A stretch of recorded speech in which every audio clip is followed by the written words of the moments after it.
कहते हैं held in a magnetic field, तो आपने देखा था वो एक टार्क एक्सपीरियंस करेगा। तो ये जो मैग्नेटिक फील्ड आ रही है ओइंग टू द करंट, ये कितनी है और किस डायरेक्शन में है, ये हम लोगों को देखना है। तो यहाँ सबसे पहले एम्पियर ने ऑब्जर्वेशन लिया था। एम्पियर ने कहा था कि जहां रनिंग चार्ज होते हैं वहां मैग्नेटिक फील्ड होती है। तो बात तो वही है ना कि रनिंग चार्ज है तो करंट हो गई और करंट से मैग्नेटिक फील्ड हो गई। तो इससे मेन जो वर्क था वो ऑरेस्टेड का था। अकॉर्डिंगली हम लोग पढ़ते हैं ऑरेस्टेड experiment.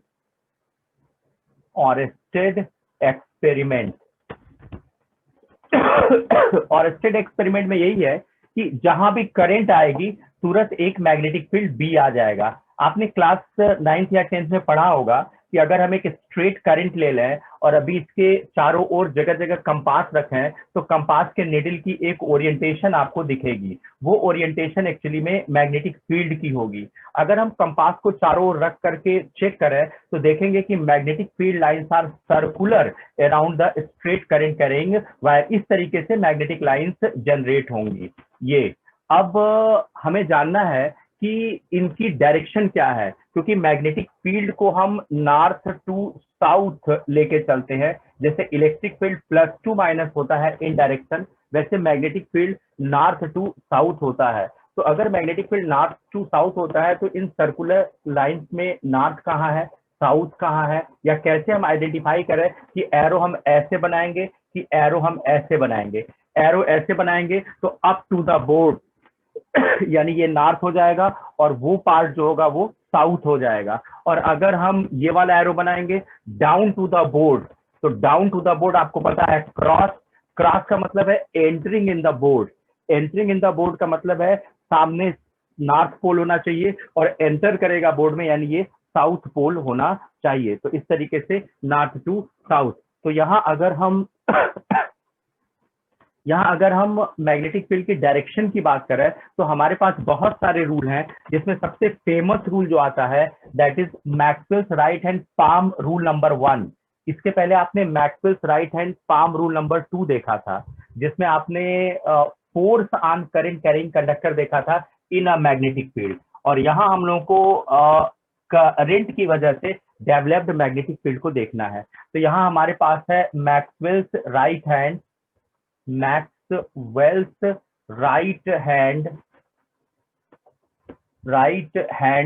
Palm rule number 1। Palm rule number 1, इसमें हम लोग को क्या देखना है, अगर हम वायर के अराउंड मैग्नेटिक फील्ड को ट्रेस करना चाहते हैं कि डायरेक्शन में क्या है, तो मैक्सवेल कहते हैं अपने राइट हैंड पाम को आउट स्ट्रेच कीजिए इन सच अ वे कि अगर हम इन फिंगर्स को यूज करें to express the point toward the point at which the magnetic field is to be determined. ये शो कर रही है कि जो पॉइंट है जहां मैग्नेटिक फील्ड आपको जानना है वो पॉइंट की तरफ ये शो कर रही है। और ये थंब जो है, ये करंट की डायरेक्शन को शो कर रहा है। तो ये उस पॉइंट को शो कर रही है जिस पॉइंट पर मैग्नेटिक फील्ड जानना है। ये स्ट्रेट करंट कैरिंग वायर पर अरेंज हो जाएगा in the direction of current. तो जो पाम साइड है उस साइड जब आप चलेंगे तो जो एरो जनरेट होगा that arrow will be the direction of developed magnetic field. तो इस तरीके से आपके पास किसी पॉइंट पर मैग्नेटिक फील्ड को जानने के लिए Maxwell's right hand palm rule number 1 है। इसमें आपको अपने राइट हैंड को अरेंज करना होगा इन सच अ वे कि finger starts to point the point at which the magnetic field is to be determined. This will is in the direction of current. Then the palm side will be the direction of magnetic field. For example, अगर ये straight current carrying है, इस point पर जानना चाहते हैं magnetic field, तो अपना राइट हैंड आप ऐसे अरेंज कर दीजिए। ये फिंगर शो कर रही हैं कि वायर से उस साइड पॉइंट है, ये थंब शो कर रहा है द डायरेक्शन ऑफ करंट। तो पाम शो कर रही हैं inside the board, that is magnetic field is crossed, यानी इस पॉइंट पर मैग्नेटिक फील्ड जो है वो क्रॉस है। ठीक है, क्रॉस का मतलब है magnetic lines are entering in the board, यानी ये बोर्ड खुद एक साउथ पोल होगा। सामने वाली वॉल को आप एज अ नॉर्थ ले सकते हैं, तो एन से मैग्नेटिक लाइन्स निकलती हैं, एस में एंटर करती हैं। इसी तरीके से ये डिफरेंट पॉइंट को आप चेक कर सकते थे। अगर मैं पूछता यहाँ का क्या, तो आप अपने राइट हैंड को ऐसे अरेंज करते। जब ऐसे अरेंज करते तो ये हो जाता करंट, ये फिंगर हो जाती इस साइड, और पाम पाम हो जाता up to the board, up to the board, that is dot. यानी यहाँ जो एरो बनेगा, आप मैग्नेटिक फील्ड जो कि N to S होता है, ये बोर्ड से निकलेगा और सामने वाली वॉल में एंटर कर जाएगा। ठीक है, देश। और बाकी जो सर्कुलर लाइंस हैं, इन पे टेंजेंट्स खींचते चले जाइए, ये टेंजेंट्स मैग्नेटिक लाइंस हो जाएंगी। ये हो जाएगा अप। अब जैसे मान लेते हैं हवा में होता है ये करंट कैरिंग वायर, तो आप अपने राइट हैंड को ऐसे अरेंज करके घुमाते चले जाते, तो देखिए पाम पर खींचा गया जो परपेंडिकुलर है, ये स्ट्रेट करंट कैरिंग हो गया। ठीक है, और हमने अपने राइट हैंड को अरेंज कर लिया। ठीक है, अब राइट हैंड पर परपेंडिकुलर खींच लीजिए, तो ये मैग्नेटिक फील्ड हो जाएगा। अब देख लीजिए ये सर्किल ऐसे बनेगा, घुमाइए ऐसे, यानी कि एक सर्किल बनाएंगे तो उस पर टेंजेंट्स जो ट्रेस होंगे, that tangents will be the magnetic field at the given point around the wire. तो इस तरीके से बोर्ड में हम 2 पॉइंट से दिखाई सकते हैं, इस साइड का पॉइंट दिखा सकते हैं, इस साइड का। बाकी जो है वो इस तरीके से सर्कुलेटिंग है। जो इस पॉइंट पर बोर्ड पर है वो क्रॉस है, जो इस पॉइंट पर बोर्ड है वो डॉट है। ये Maxwell's right hand palm rule number 1 था। इसके अलावा एक और फेमस है, that is Maxwell's right hand grasp rule.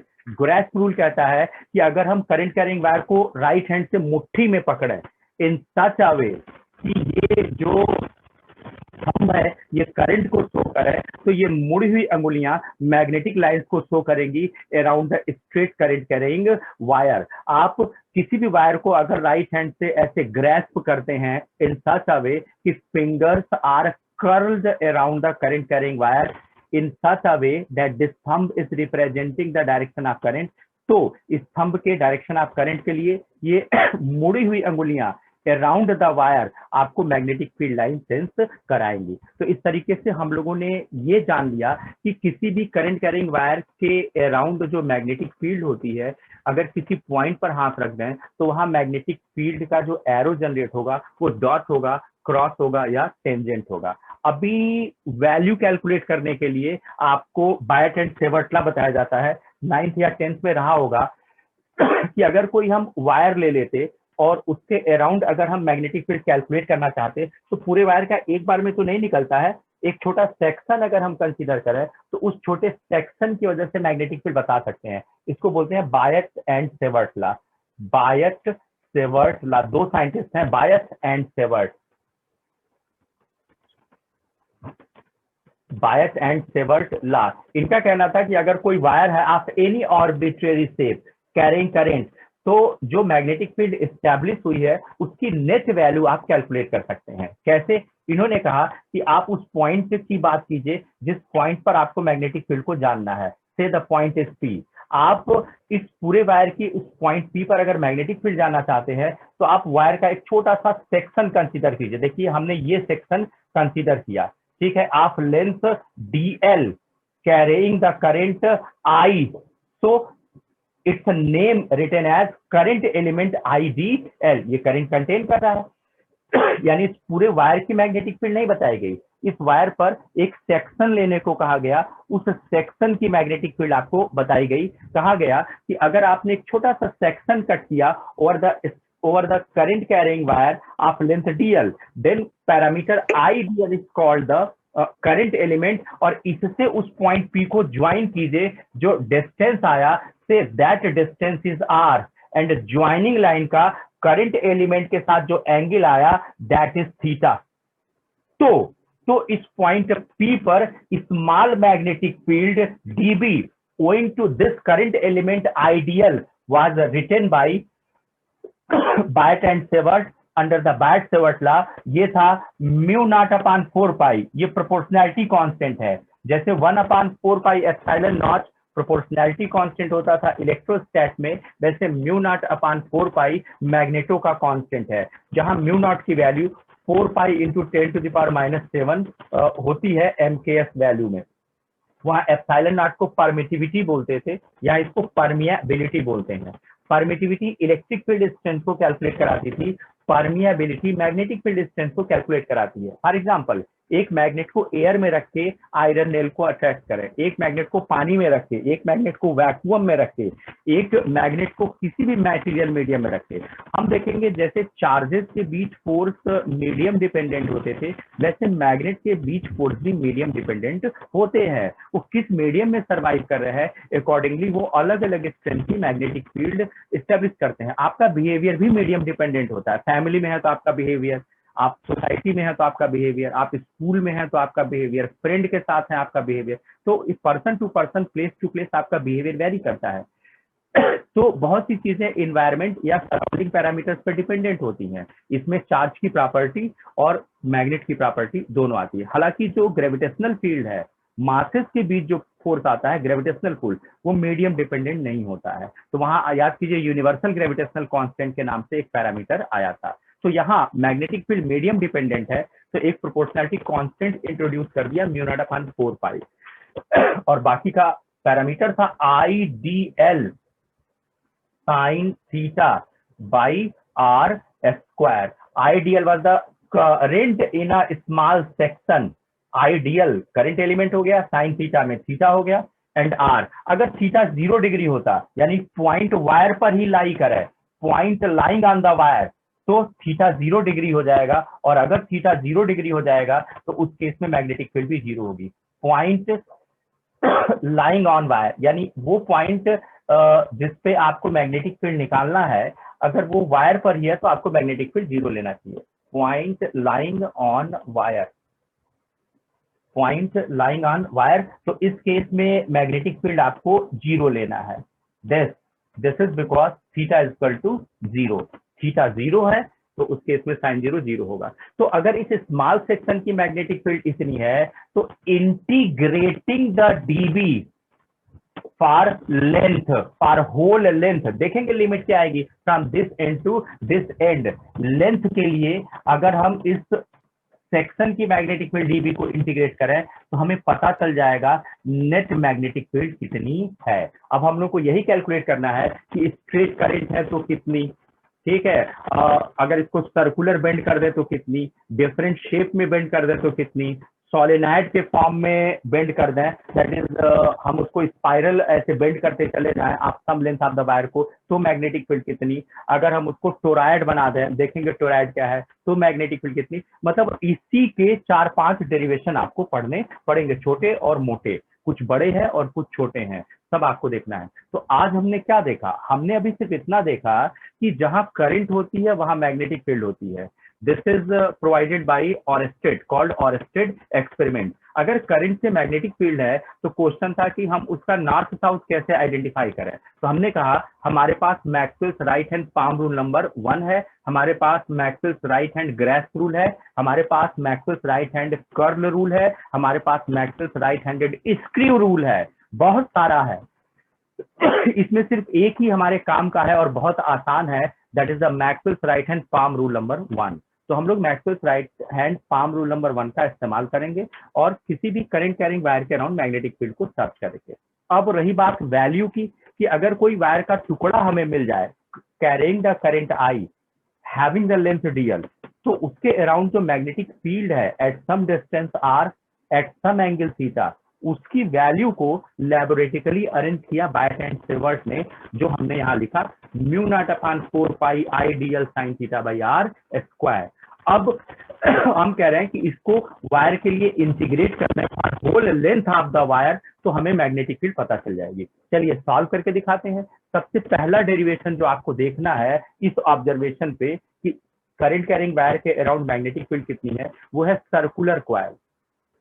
अगर हम वायर को बेंड करके एक सर्किल बना देते एंड एडजस्ट द करंट, तो उसमें कितनी, उसके अराउंड कितनी मैग्नेटिक फील्ड होती, हम पहले सेंटर पे निकालेंगे और आगे एट एनी पॉइंट निकालेंगे। सेंटर पे क्यों निकालेंगे, सेंटर सिमेट्रिकल है तो इंटीग्रेशन आसान होगा। जब हम अदर देन सेंटर जाएंगे तो देखेंगे कि बड़ा कठिन हो जाता है, इसीलिए आपके सिलेबस में अदर देन सेंटर नहीं है जनरली। हालांकि हम लोग निकालेंगे क्योंकि न्यूमेरिकल लगाने के लिए फार्मूला तो चाहिए ना, तो उस फार्मूले को कवर करने के लिए हम लोग निकालेंगे, डेरिवेशन याद कर सकेंगे आप तो अच्छी बात है, नहीं तो छोड़ देंगे। सबसे पहला डेरिवेशन हम आपको दिखा रहे हैं, magnetic field due to circular coil at its center. Magnetic field at the center of its circular coil. Magnetic field at the center of its circular magnetic field at the center of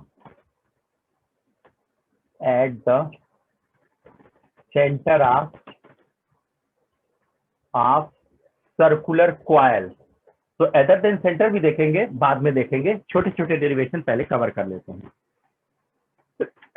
अगर मैं wire को bend करके इस तरीके से N turn set कर लेता, N turn, and now N turn set करने के बाद मैं एक सेल लगा देता दिस, तो करंट सर्कुलेट करने लगती, से current is circulating like this.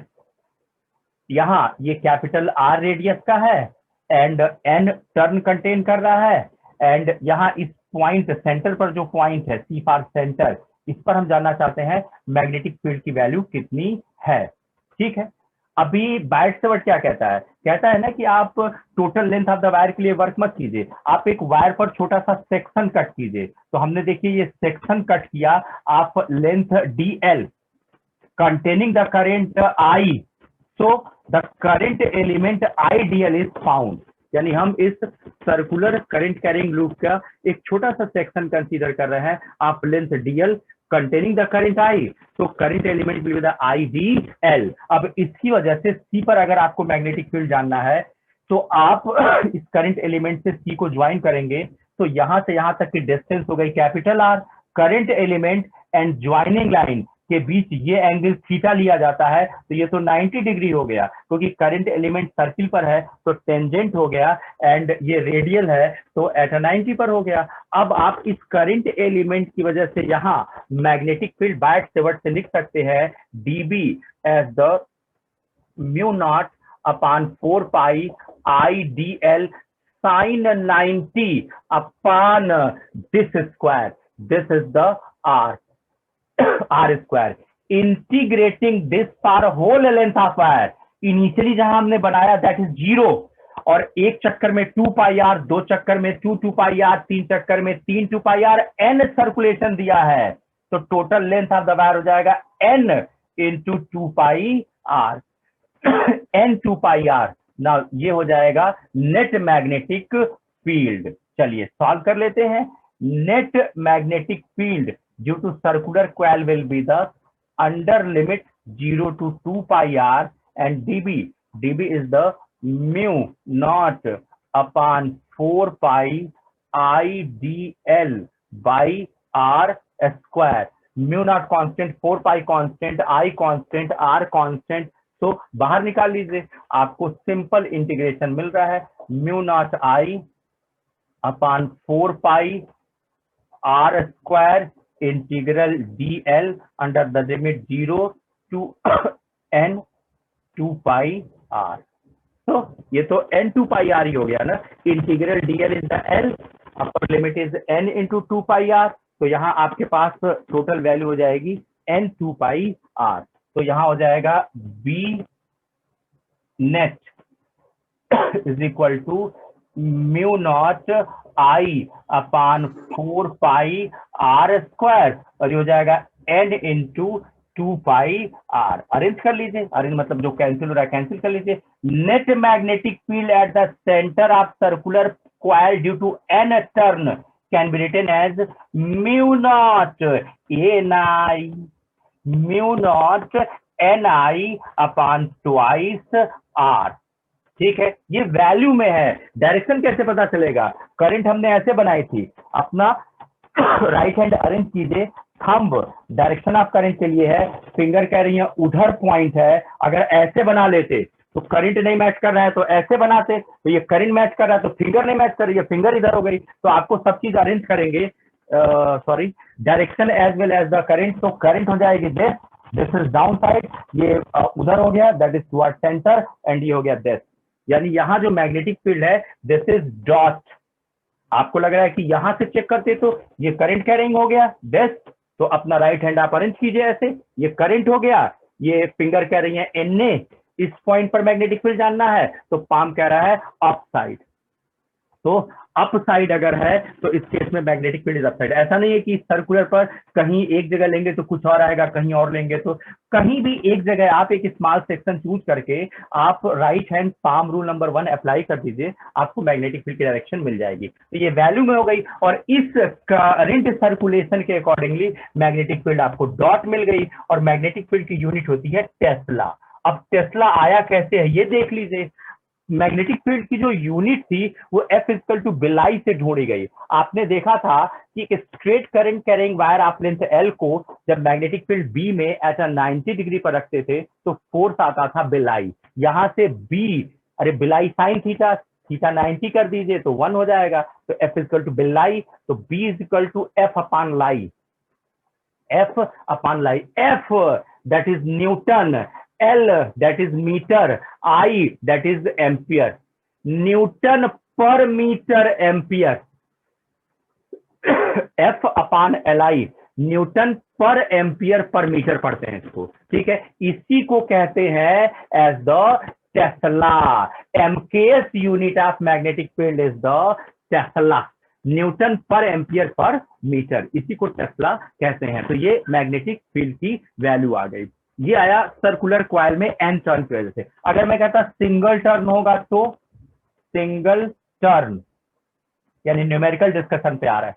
अगर सिंगल टर्न होता तो ठीक है ना, n इज इक्वल टू 1 हो जाएगा, n इज इक्वल टू 1, तो सिंगल टर्न की मैग्नेटिक फील्ड हो जाएगी mu naught I upon twice R dot या क्रॉस, या आप करंट सर्कुलेशन के डायरेक्शन से चेक करेंगे Maxwell's right hand palm rule number 1 से। अगर मैं कहता कि part of circle, that is ये सिर्फ इतना ही टर्न हम लगा पाए, वायर खत्म हो गया, कंटेनिंग द करंट आई, तो ढूंढिए इसका सेंटर किधर है।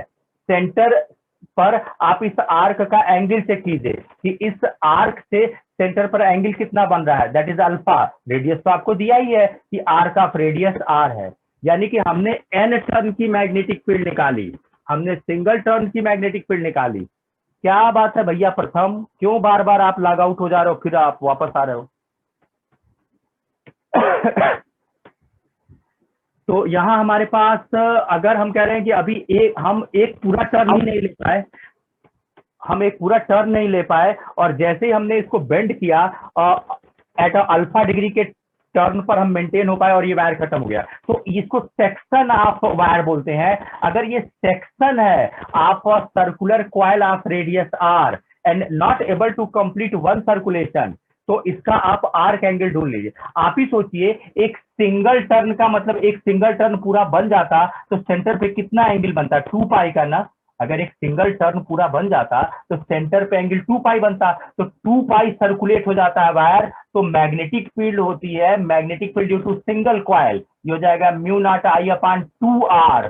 तो 1 डिग्री का कितना हो जाएगा, mu naught I upon 2 r divided by 2 pi, divided by 2 pi. तो अल्फा डिग्री का कितना हो जाएगा, ये तो अल्फा है ना, 1 डिग्री। अगर वायर का 1 डिग्री सेक्शन होता तो इतनी मैग्नेटिक फील्ड होती, तो अल्फा डिग्री सेक्शन के लिए कितना आएगा, multiply alpha, mu naught I upon twice r alpha upon 2 pi. This is the magnetic field at the centre of circular arc. अगर सर्कुलर आर्क है मीन्स एक कंप्लीट लूप भी पूरा नहीं कर पाया है, making a section of alpha degree, तो उसके सेंटर पर आपको मैग्नेटिक फील्ड लेनी चाहिए mu naught I by 2 r alpha by 2 pi. देख लीजिए, अगर ये एक सेक्शन पूरा कर लेता तो अल्फा हो जाता 2 पाई, ये हट जाता, हट जाएगा तो वापस आपको मिल जाएगा mu naught I by 2 r. पहला डिस्कशन हमने, पहला डेरिवेशन एंड डिस्कशन पूरा किया। इस पे कम से कम 10 प्रॉब्लम है, वो हम आपको यहाँ लगा के दिखा रहे हैं। उससे पहले हम सिर्फ इतना कह रहे हैं कि अगर हमने एक स्ट्रेट करंट कैरिंग वायर को n टर्न के सर्कुलर कॉइल में बेंड कर दिया तो सेंटर पे मैग्नेटिक फील्ड आपको मिलेगी म्यू नॉट ए नाई बाई 2 आर डॉट या cross depending over the direction of current. और एमकेएस में अगर डेटा रख रहे हैं तो ये टेस्ला होगा। अगर सिंगल टर्न है तो mu naught I by 2 r, और अगर सिंगल टर्न भी नहीं एडजस्ट हो पाया है पार्ट ऑफ सर्कुलर लूप है, आप अल्फा डिग्री आर्क एंगल, तो उस केस में mu naught I by 2r alpha by 2 pi. तो अभी जो न्यूमेरिकल आपको बताने जा रहे हैं वो दो कॉन्सेप्ट यूज करेगा। पहला कॉन्सेप्ट ये कि स्ट्रेट करंट कैरिंग वायर अगर किसी पॉइंट पर magnetic field, straight current carrying wire से किसी पॉइंट पर मैग्नेटिक फील्ड आप लिखने वाले हैं, this in such a way कि वो point lying on the wire है, तो आपको मैग्नेटिक फील्ड जीरो लेनी चाहिए। मतलब मैं कह देता कि this is a current carrying wire I, मैं कह देता कि बताइए इस पॉइंट पर मैग्नेटिक फील्ड कितनी है। अगर वायर को आगे बढ़ाने पर पॉइंट कन्फाइन हो गया जिस पॉइंट पर मैग्नेटिक फील्ड आपको जाननी थी, तो that is B equal to zero. अगर पीछे बढ़ाने पर पॉइंट इसी स्ट्रेट करंट कैरिंग वायर पर कॉन्साइड होने वाला है, तो मैग्नेटिक फील्ड आपको जीरो लेनी चाहिए, क्योंकि थीटा जीरो आएगा।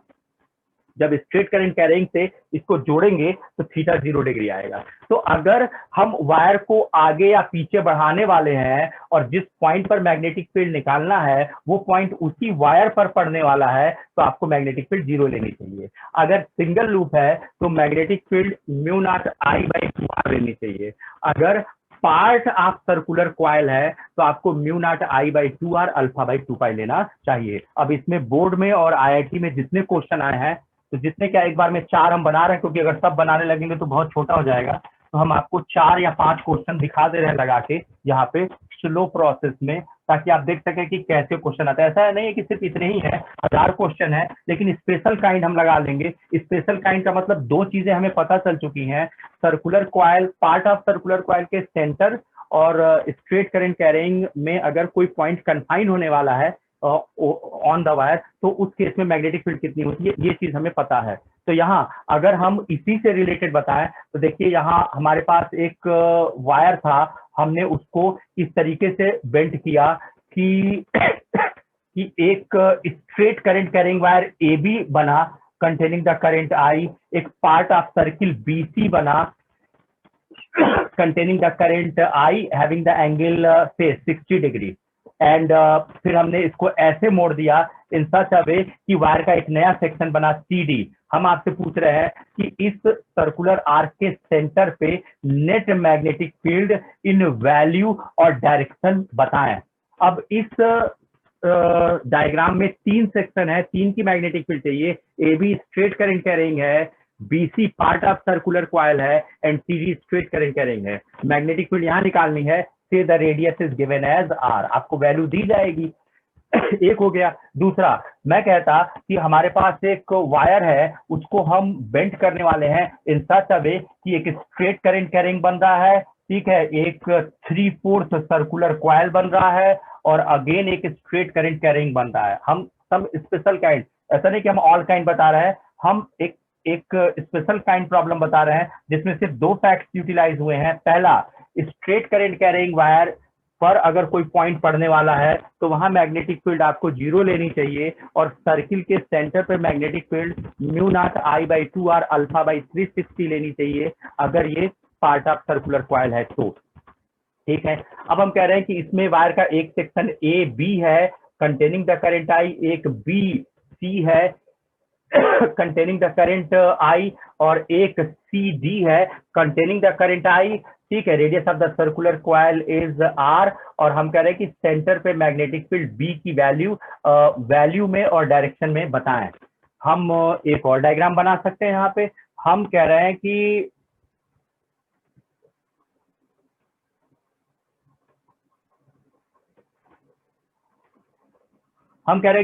हमने वायर का सम लेंथ मिला, उस वायर के सम लेंथ को हमने इस तरीके से बेंड किया, straight wire, part of circle and straight wire. हम किसी भी शेप में रख सकते थे, हम सिर्फ 2 ही फैक्ट जान रहे हैं, तो उन्हीं 2 फैक्ट्स को ध्यान में रख करके हम डायग्राम कंसीडर कर रहे हैं। हमने स्ट्रेट करंट कैरिंग को बेंड किया तो हमें एक सेक्शन मिला ए बी, दूसरा सेक्शन मिला B C part of circle, और तीसरा सेक्शन मिला सी डी।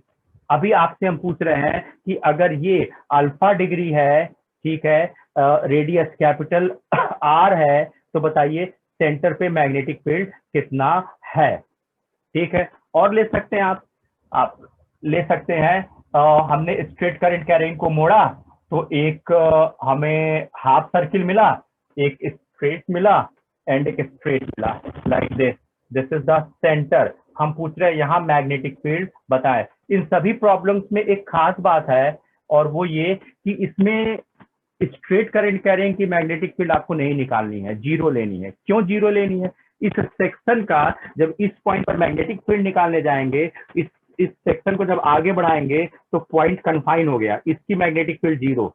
इसी तरह इसका जब मैग्नेटिक फील्ड यहां निकालने जाएंगे, बैक साइड प्रोड्यूस करेंगे तो कन्फाइन हो जा रहा है, तो इसका मैग्नेटिक फील्ड जीरो। सब में यही एग्जांपल है। ऐसे 1000 डायग्राम बनेंगे। हमारा बोर्ड छोटा है, हम 1000 डायग्राम नहीं बना सकते, तो हमने 4 बनाया। इसके बाद 4 और आपको हिंट देके छोड़ेंगे, आपको इसकी सीट हम दे देंगे, वहां आप सॉल्व करके आंसर चेक करेंगे और जो नहीं आएगा वो छोड़ देंगे। यहाँ हमारे पास ये अगर एक सेक्शन ऑफ वायर था, स्ट्रेट करेंगे, पार्ट ऑफ सर्किल स्ट्रेट करेंगे, यहाँ हमसे मैग्नेटिक फील्ड वैल्यू और डायरेक्शन में पूछा गया था, तो हम करें कि स्ट्रेट करेंट करेंगे की मैग्नेटिक फील्ड तो जीरो हो गई, तो ठीक तो है, खाली पार्ट ऑफ सर्किल बता। इस पार्ट ऑफ सर्किल का यहाँ मैग्नेटिक फील्ड लिखने जाएंगे तो आपको पता है B is equal to mu naught I upon twice r alpha. इसका सेंटर पे एंगल 60 डिग्री है, तो alpha is the 60 degree upon 2 pi, 2 pi का मतलब 360 डिग्री। क्लियर है? रही बात डायरेक्शन की, तो डायरेक्शन के लिए अपना राइट हैंड अरेंज कीजिए। This is the direction of current, this is providing that down side point है, नीचे है पॉइंट, ठीक है। हम ऐसे नहीं कर सकते, ऐसे कर देंगे तो करंट तो मैच कर रहा है, लेकिन ये फिंगर कर रही है ऊपर, तो ऊपर कहाँ है, तो हमें ये ऐसे घुमाना चाहिए, ऐसे। दिस इज द करंट, ये फिंगर बता रही है पॉइंट इधर है, पाम कह रहा है अंदर जाइए। इसका मतलब है इसकी वजह से यहाँ जो मैग्नेटिक फील्ड आएगा दिस इज क्रॉस, ठीक है। यानी इस पूरे स्ट्रक्चर की इस पॉइंट पर जो मैग्नेटिक फील्ड है is the mu naught I by 2r 60 upon 360, ठीक है। अगर न्यूमेरिकल वैल्यू निकालनी है तो म्यू नॉट होता है 4 pi into 10 to the power -7 MKS में वैल्यू। आर आपको दिया जाएगा, आई दिया जाएगा, 60 डिग्री से आप 360 डिग्री को कैंसिल कर सकते हैं, ये हो जाएगा 6। तो इस तरीके से वैल्यू रखेंगे तो कुछ 5 टेस्ला, 10 टेस्ला, 15 टेस्ला ऐसे करके आ जाएगा, ठीक है। अगर मैं कहता इसमें बताइए, तो इस स्ट्रेट करंट कैरिंग की मैग्नेटिक फील्ड हट गई, इस स्ट्रेट करंट कैरिंग की मैग्नेटिक फील्ड हट गई, सिर्फ आपको ये सर्कुलर कॉइल दिख रहा है, पार्ट ऑफ सर्कुलर कॉइल में यहां से यहां तक आएंगे तो ये एंगल कितना होगा, कितना एंगल लेंगे यहाँ पे, जैसे यहाँ 60 था वैसे यहाँ से यहाँ तक आने में आपको ये एंगल चाहिए, कितना लेना चाहिए? 270 670 270। हाँ सही है, सही है, हमको ऊंचा दिखाई देता है थोड़ा, तो सही है, वेरी गुड। तो यहाँ इस पार्ट ऑफ सर्किल की वजह से इस पॉइंट पर जो मैग्नेटिक फील्ड आएगा ये हो जाएगा mu naught I upon twice r, ये हो जाएगा 270 डिग्री अपॉन 360, है ना, अल्फा अपॉन 360, 270 अपॉन 360 कैंसिल कर लेंगे। डायरेक्शन की बात कर लीजिए, डायरेक्शन यहाँ अपना हैंड अरेंज कीजिए, हमने ये एरो बनाया है, तो ये थंब हो गया डायरेक्शन ऑफ करंट, फिंगर कह रही है ओन्ने, तो पाम कह रहा है this, dot, dot will be the magnetic field, यहाँ जो मैग्नेटिक फील्ड आएगी विल बी द डॉट, और यूनिट में टेस्ला होगी। तो इस तरीके से आप मैग्नेटिक फील्ड जान गए। इसकी मैग्नेटिक फील्ड जानना चाहते हैं इस डायग्राम की, तो इस स्ट्रेट करंट कैरिंग की मैग्नेटिक फील्ड जीरो, इस स्ट्रेट करंट कैरिंग की मैग्नेटिक फील्ड जीरो, सिर्फ इस सेक्शन की मैग्नेटिक फील्ड आपको चाहिए। तो इस सेक्शन की मैग्नेटिक फील्ड यहां से स्टार्ट है और यहां तक आया है, तो ये चाहिए आपको, कितना लेना होगा? Hello, 360 minus alpha. हाँ आंसर एंड उज्जवल, अच्छी बात है, समझ में आ रहा है, हम तो सोचे ऊँग रहे होंगे। B is equal to mu naught I upon twice r 360 minus alpha upon 360 dot या क्रॉस। तो अपना यहाँ एरो दिख रहा है हमें साफ साफ, तो हमने अपना राइट हैंड अरेंज किया, ये बता रहा है डायरेक्शन ऑफ करंट, ये बता रहा है टुवर्ड द पॉइंट, पाम बता रहा है अंदर जाइए, यानी कि direction of magnetic field is cross. इसमें इसकी मैग्नेटिक फील्ड 0 हो जाएगी, इसकी मैग्नेटिक फील्ड 0 हो जाएगी। आधी सर्किल मतलब 180 डिग्री, यही एंगल तो चाहिए। तो इसकी जब मैग्नेटिक फील्ड इस पॉइंट पर निकालने जाएंगे तो ये हो जाएगा B is equal to mu naught I upon twice r 180 degree upon 360 degree. ठीक है, वैल्यू पुट कर लेंगे। रही बात डायरेक्शन की, तो डायरेक्शन जब लगाने जाएंगे तो ये थंब बता रहा है करंट की डायरेक्शन, पाम बता रहा है सॉरी फिंगर बता रही है नीचे उतरिए, और पाम कह रहा है बोर्ड में अंदर जाइए। यानी direction of magnetic field due to this structure is cross. इन सब में सिंगल आया, अभी ये कठिन हो जाएगा, कठिन मतलब थोड़ा लेंदी हो जाएगा, और ये 2 या 3 सेक्शन का हो जाएगा। जैसे एक एग्जांपल हम आपको लेके दिखा दें, बहुत अच्छा एग्जांपल है, यूपीटीयू 2018 की प्रॉब्लम है। मूड फ्रेश हो जाएगा आपका, इतनी अच्छी प्रॉब्लम। डायग्राम ये था, डायग्राम कुछ ऐसा था।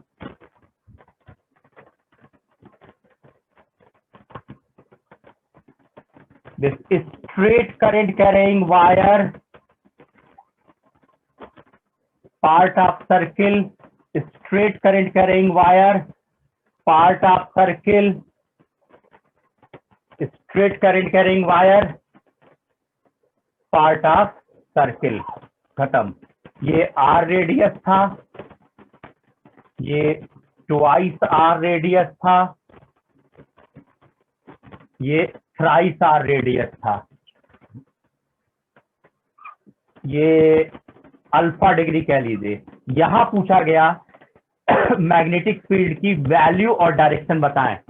खास बात, इसमें इस स्ट्रेट का यहाँ मैग्नेटिक फील्ड 0, इस स्ट्रेट का मैग्नेटिक फील्ड 0, इस स्ट्रेट का मैग्नेटिक फील्ड 0, यानी यहाँ पे 3 आपको आर्क हैं, उन्हीं की मैग्नेटिक फील्ड निकालनी है। अगर सब डॉट होंगे तो ऐड हो जाएंगे, सब क्रॉस होंगे तो ऐड हो जाएंगे, अगर कुछ डॉट क्रॉस होगा तो ये सब्ट्रैक्ट होंगे। अगर डॉट वाली मैग्नेटिक फील्ड बड़ी है में से क्रॉस वाला हटा रहे हैं तो आंसर डॉट रह जाएगा। अगर क्रॉस वाली वैल्यू बड़ी है और क्रॉस में से डॉट हटा रहे हैं तो वैल्यू क्रॉस रह जाएगी। मतलब समझने की कोशिश कीजिए, अगर डॉट क्रॉस आता है तो मतलब डिफरेंस। अब डिफरेंस में डायरेक्शन क्या लेंगे भाई? अगर डॉट वाली मैग्नेटिक फील्ड बड़ी है तो क्रॉस वाली निकाल दीजिए, जो बचेगी वो डॉट होगी। फॉर एग्जांपल यहाँ अगर इसको 1 कह लेते, इसको 2 कह लेते, इसको 3 कह लेते, इसकी यहाँ magnetic field as a B1 लिखने जाते तो यही ना, mu naught I upon twice radius is the R alpha upon 360। Direction देखते, डायरेक्शन देख लीजिए, डायरेक्शन देखेंगे तो डायरेक्शन आएगा क्रॉस, ये क्रॉस हो गया। 2 का इसी तरह देख लीजिए, 2 का डॉट आएगा, B2 आएगा mu naught I upon twice R, R is the twice R, तो ये 4R हो जाएगा अल्फा अपान 360। डायरेक्शन देख लीजिए, डायरेक्शन देखेंगे, एक मिनट, इसका डायरेक्शन देखेंगे तो ये